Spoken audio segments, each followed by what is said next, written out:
Hey everyone, welcome back. Today's video will probably be fairly short as I'm ranking the studio discography of the Eagles.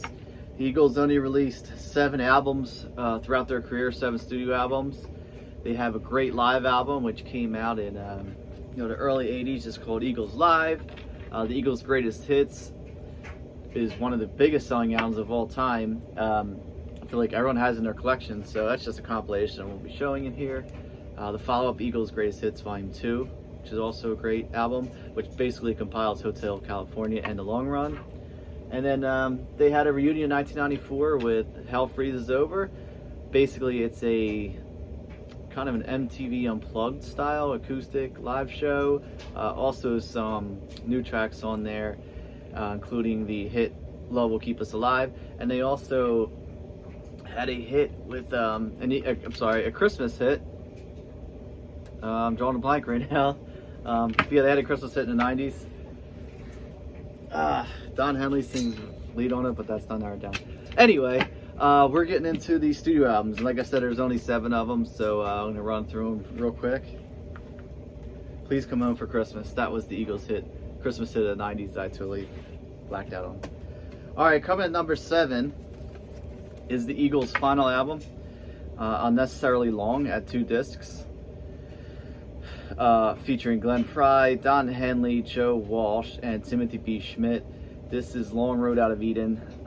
Yeah, like I said, it's just too long. I do like the title track, which starts off the second disc, but clocking a little over 10 minutes. Sometimes it's a little tedious. Altogether, there's 20 songs on this collection. Yeah, I mean, it's cool to have one last album from the Eagles. It's cool to have a reunion by them. But this is just something I rarely ever throw on anymore. I listened to it a couple times when it came out, tried to get into it, couldn't really get into it. I mean, yeah, it's not a real popular one amongst the critics or the fans. Coming in number 6, their sophomore album, Desperado. Now for this album, the Eagles, even though they're from California, they went, full on with their country rock sound. Went, further south, as you could tell by the cover. They're dressed as cowboys. I mean, the back you got, the cowboy. Now I'm into. I like this. I like the. It's not southern rock. It's more country rock. I like the vibe. I love Western movies. I love the whole concept of the cowboys, stuff like that. But a huge departure from their debut album, and this one didn't do as well as the debut album did, and the Eagles were kind of struggling with the record company when they released this. Of course, it's got some hits on here like Tequila Sunrise, the title track, Desperado, Doolin Dalton's called. There's 3 versions of it. It opens it up, there's an instrumental version, and finally it ends with the reprise that also has Desperado on it. Next up, On the Border. Always liked this cover art. Really good album. This was their 3rd album released by the Eagles, and yeah, I feel like this was more the vein in the first album. Huge hits on here, staples of classic rock radio like Already Gone, such a great song, and it ends with Best of My Love. Some cool songs in between are James Dean is really cool, Midnight Flyer, and of course the title track, On the Border. And yeah, it's just really cool artwork. I always like that. Okay, coming at number 4. I told you it's going to be a quick video. One of These Nights. Great album. Last one to feature Bernie Leadon. The title track, which opens it, amazing. I think it's really when, Don Henley really sang on all the albums, but I think this is the one where you really hear him taking over, especially open up with One of These Nights. I mean, they're all great singers, but honestly, Don Henley's the singer of this band. He's got the greatest voice of all of them. Lion Eyes, another cool country rock song, another hit off here, obviously. Take It to the Limit. I mean, Randy Meisner's vocals on that are just insane. I mean, he hits them high notes, just great. After Thrill's Gone is a great track. Also is I Wish You Peace, which ends it. Again, really cool artwork. You got that western cowboy country vibe on there. Alright, now we're quickly getting to top 3.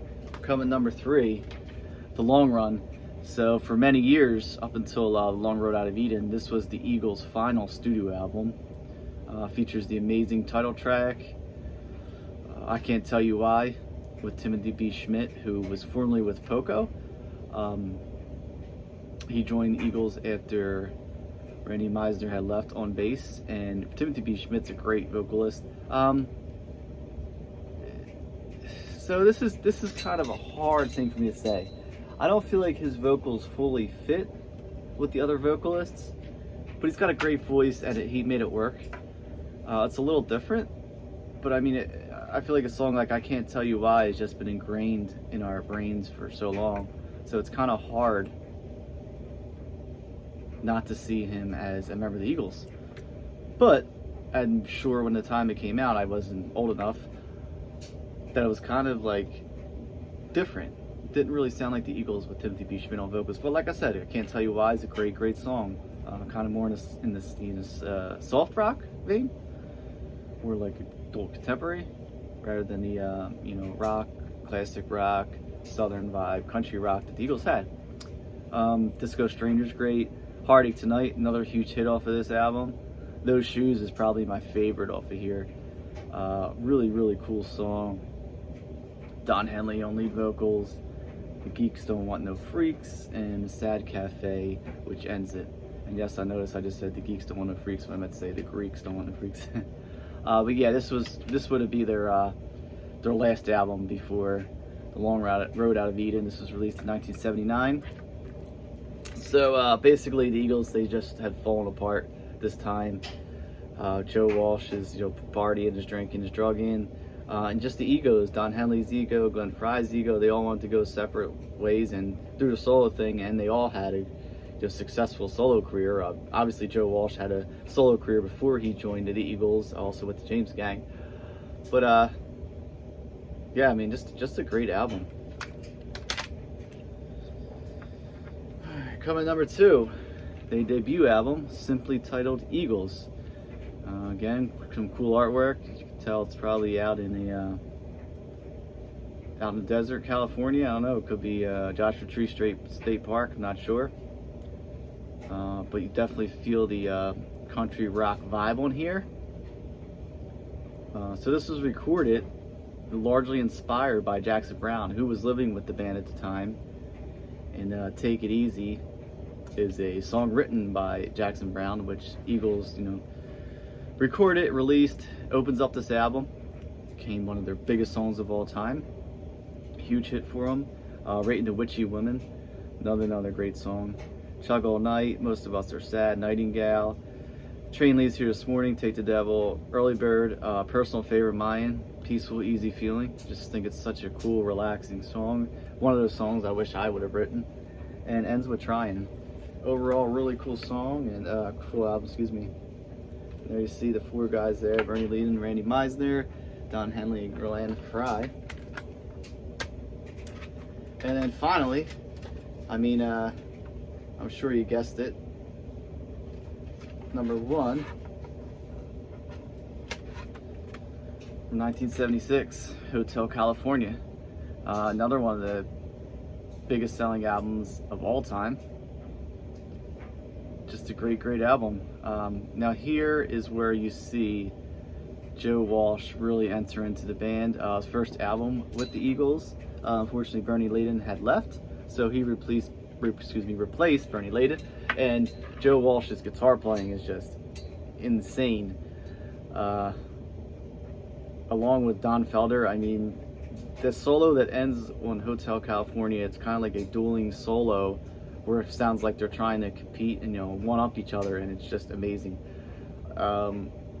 No matter how many times I hear it, I never get sick of it. I love the song Hotel California. It's just amazing, and I just wish that solo would go on longer. Just insane. But yeah, Don Henley takes over this album. I mean, his vocals are just front and center, and even though he's the drummer of the band, he becomes the main guy. He becomes the lead in this band.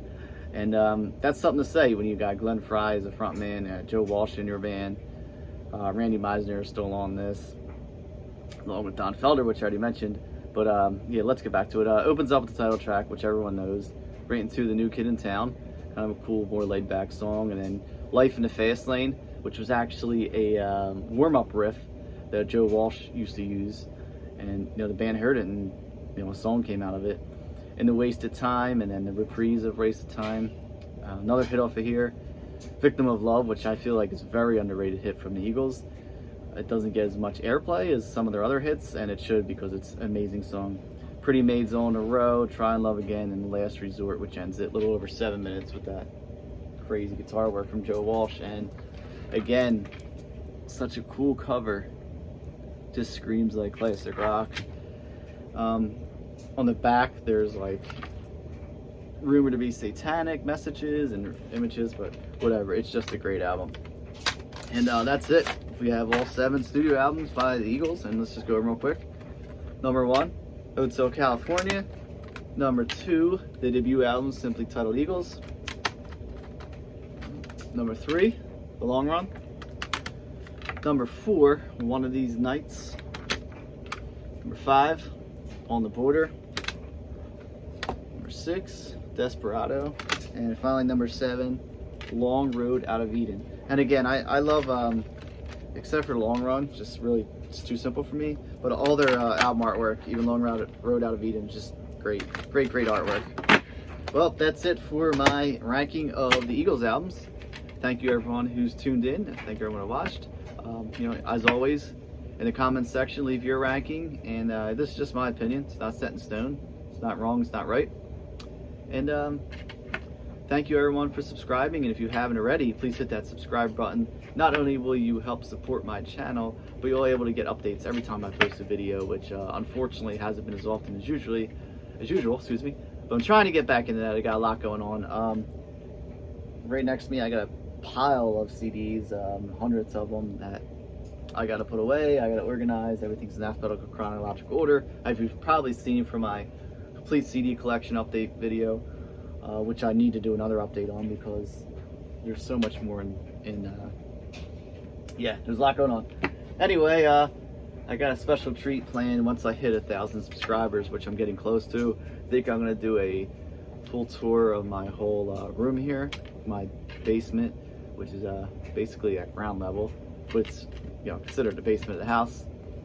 And basically all my music stuff here, so my instruments, the memorabilia, whole collection of vinyl, the cassettes, the CDs. I mean, they were featured in 3 different videos, but kind of show you how the whole room wraps together. All right, everyone, thanks for watching. Like this video, and I'll see you next time. Bye.